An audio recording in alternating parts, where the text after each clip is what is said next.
Hello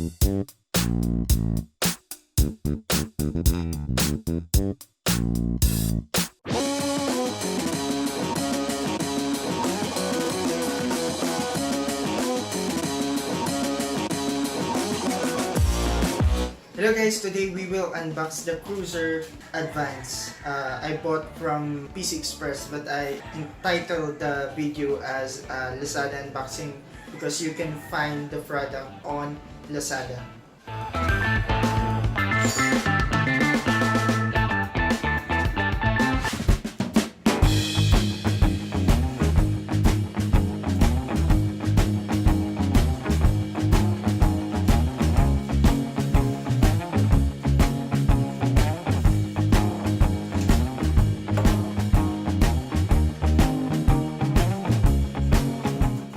And now, before we start, as you can see, I really love the protection of this product. As you can see, the smooth surface of the product is protected by a cellophane.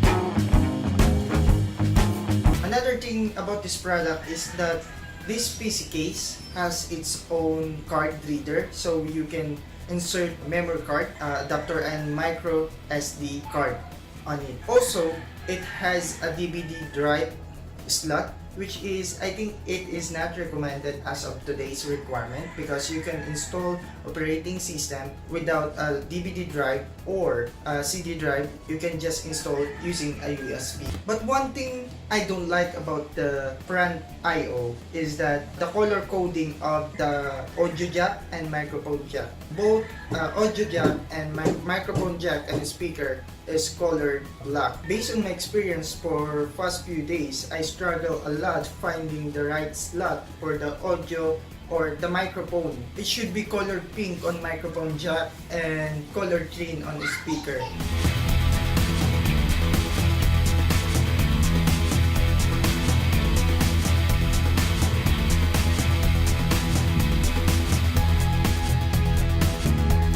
From inside, you can find the manual of the PC case, a simple manual, a 2-page manual back to back, and also you can find all the screws for another fan, and a screw for the motherboard, and a screw for HDD or an SSD to be mounted at the side of the PC case. And also, as you can see, the product has supported USB 3.0, which is colored blue.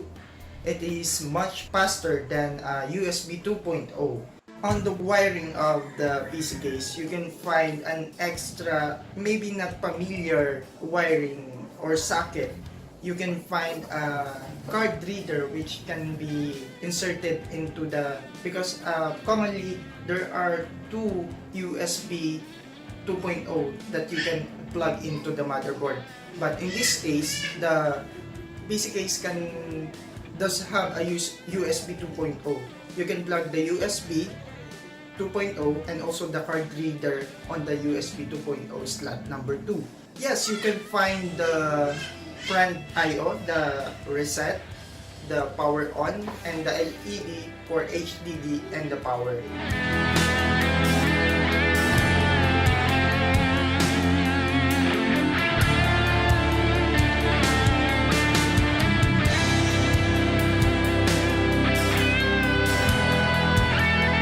As you can see, I forgot to include the video, or I didn't have the footage for the installing of the PSU, the motherboard, the SD, or the HDD and other components inside the PC case. But you can find, and that is a pretty common installation, so you can handle it on your own.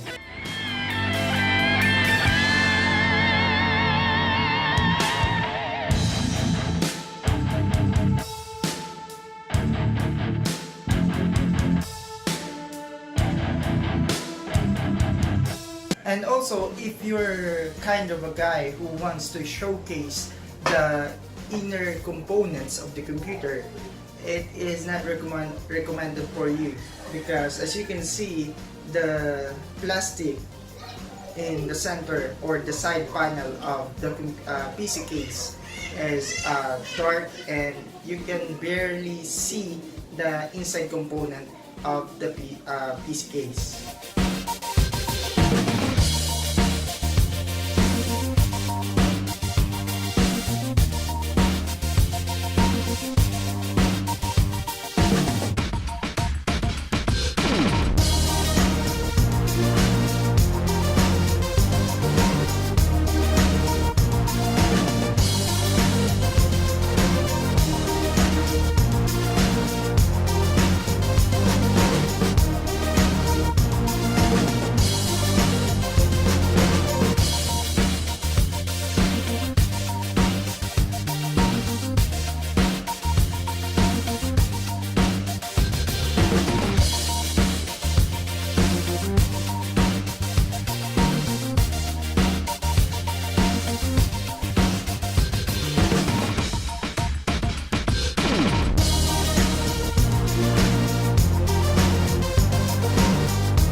Thank you for watching. If you like this video, click subscribe. More to come.